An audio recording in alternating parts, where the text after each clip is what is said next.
السلام عليكم ورحمة الله وبركاته. معاكم زي ما عودتكم دايما رشا الغفير من قناتي وصفحتي جربها مع بنت الغفير. النهاردة ان شاء الله الفيديو زي ما انتم شايفين كده النهاردة ملائم جدا للأجواء الساقعة اللي احنا فيها والبرد والتكتكة.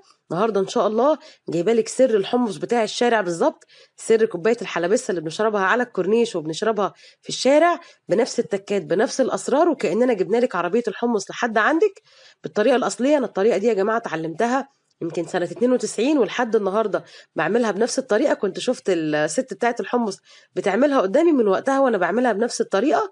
بس لو اول مرة بتشوفوا قناتي يا ريت تشتركوا في القناة وتفعلوا الجرس وتعملوا لايك وشير للفيديو، وكمان تسيبوا كومنت تقولي لي في رأيكم علشان اقول لكم ان شاء الله على الوصفة الصحيحة. طريقة سهلة جدا ومش مكلفة خالص، بتمن كوباية حمص تقدري تعملي حلة بحالها. اهي يا جماعة المكونات معانا اهي، سهل قوي مفيش ابسط من كده. بس الحمص يا جماعة معانا زي ما انتم شايفين كده هتنقعوه قبلها ب 12 ساعة على الاقل، ويستحسن قبلها بليلة، وكل ساعتين نغير المية بتاعته علشان نتخلص من السموم اللي بتبقى موجودة في البقوليات عموما. كل ما تلاقي المية لونها غير ارميها وغيري المية تاني كل شوية، لمدة يعني كل ساعتين كده تغيري المية. لان كل مره بتغير الميه فيها بتتخلصي من جزء كبير جدا من السموم اللي موجوده في الحمص. انا هنا مستخدمه الحمص اللي حبته متوسطه. مكونات معانا سهله جدا وبسيطه، معانا توم ومعانا ملح ومعانا كمون ومعانا طماطم. لا هنحط بصل ولا هنحط مرق الدجاج ولا ورق لوري ولا فلفل اسود ولا اي حاجه من الحاجات اللي بنشوفها على القنوات اللي نزلت الحمص بالطريقه الغريبه دي. بصراحه يا جماعه مش هي دي طريقه الحمص ابدا اللي بتتقدم في العربيات. تمام، دي الطريقه الاصليه اللي انا بقول لك عليها دي ان شاء الله هي دي الطريقه. جربيها وكل اللي جربها الحمد لله دعالي بفضل الله، يعني الحمد لله ما حدش عملها وما شكرش فيها. عايزه اقول لكم حاجه، بس لما نيجي نسلق البقوليات يا جماعه عموما قاعده كده ما تحطوش الملح خالص قبل التسويه، الملح يكون بعد السوى علشان ما ناخرش عمليه السوى. انا هنا حطيت حله على النار فيها الميه اللي هنسلق فيها الحمص، واول ما تبتدي تسخن كده هبتدي انزل بالحمص فيها وهستنى لما اشوف الريم بتاع الحمص. تقدري تغلي الحمص غلوه وترمي ميته دي على حسب ما بتحبي، او تستني وتقش الريم وبعد كده تبتدي بقى تنزلي بالمكونات بتاعتك على حسب ما انت بتحبي. انا بعمله لك زي ما بتوع الحمص بيعملوه بالظبط. انا هنا نزلت بالحمص زي ما اتفقنا وهستنى لحد ما الريم يطلع كده، وهبتدي اقش الريم اللي على وش الحمص، وبعد كده بقى اقول لكم نعمل ايه بالخطوات. تابعوني علشان تشوفوا انا عملت ايه علشان تشربوا احلى كوبايه حمص تدفيكوا في البرد والتكتكه اللي احنا فيها دي. زي ما انتم شايفين كده الحمص اهو الميه ابتدت الريم يظهر على وش الحمص. هنستنى لما يجمع كده وبعدين نشيله بالمعلقه. سهل جدا مش محتاج اي معضله والله يا جماعه. وكمان لو الحبه صغيره زي ما انا مختارها كده مش هيغيب معاكم في السوا نص ساعه وهيكون جاهز، وكلكم معاكم كل واحد كوبايته، وبتمن كوبايه واحده زي ما اتفقنا هيبقى عندك حله كبيره جدا من الحمص. تمام. بالنسبه يا جماعه للناس اللي نفسها تخس، الحمص من الحاجات اللي بتعلي معدل الحرق جدا لان فيه شطه وفيه كمون وفيه ليمون.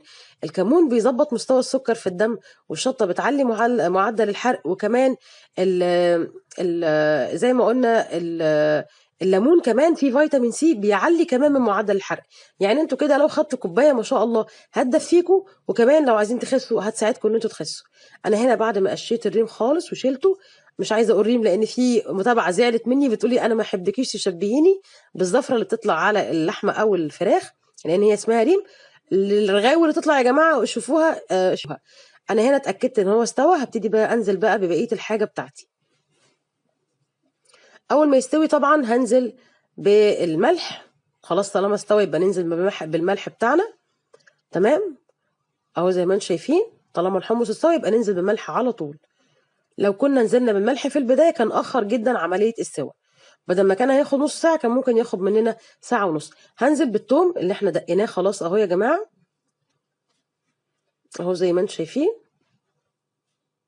وهنزل بعد كده بقى بعد ما ياخد غلوه كده هنزل بالطماطم. تمام اهو ابتدى يغلي معايا اهو خلاص كده، وريحته بقت جباره. الثوم طالما اتحط الريحه بتبقى جباره. هنزل بالثلاث طماطميات الكبار اللي انتوا شفتوهم دول، وهسيبهم ياخدوا غلوتين ثلاثه. عايزين تنزلوا بالكمون يا جماعه بالمناسبه برضو الطماطم طالما حطيناها لازم ننزل بالملح علشان طعمها ما يبقاش ما يبقاش يعني على راي امي الله يرحمها كانت بتقول عليها هتبقى اسمها ايه، محطحضه، طعمها مش هيبقى حلو. طالما الطماطم اتحطت يبقى الملح يتحط على طول. هنزل بالكمون اخر حاجه. تقدروا تنزلوا مع الكوبايات او في الحله على حسب ما انتوا عايزين. انا هنا الكوبايه جاهزه معايا، طعمها ما اقولكوش جميله جدا. تقدروا تخلوا الكمون زي ما قلنا بره علشان خاطر اللون ما يفتحش، لان الكمون بيخلي لون الحمص يبقى فاتح. اتمنى الوصفه تكون عجبتكم. وبالمناسبه الناس اللي سالتني الليمون بيتحط فين، الليمون بيتحط في الكوبايه مش في الحله. وقت الشرب بنعصر الليمونه وبنشرب عادي جدا زي ما بنتعامل بره بالظبط. اتمنى الفيديو يكون عجبكم واتمنى الوصفه تكون عجبتكم. ويا ريت قبل ما تمشوا ما تنسوش تعملوا للفيديو لايك وشير وسبسكرايب للقناه، وكمان تعملوا كومنت تقولوا لي في رايكم. وقبل ما امشي لازم اقول لكم دمتم في حفظ الله ورعايته، والسلام عليكم ورحمه الله وبركاته.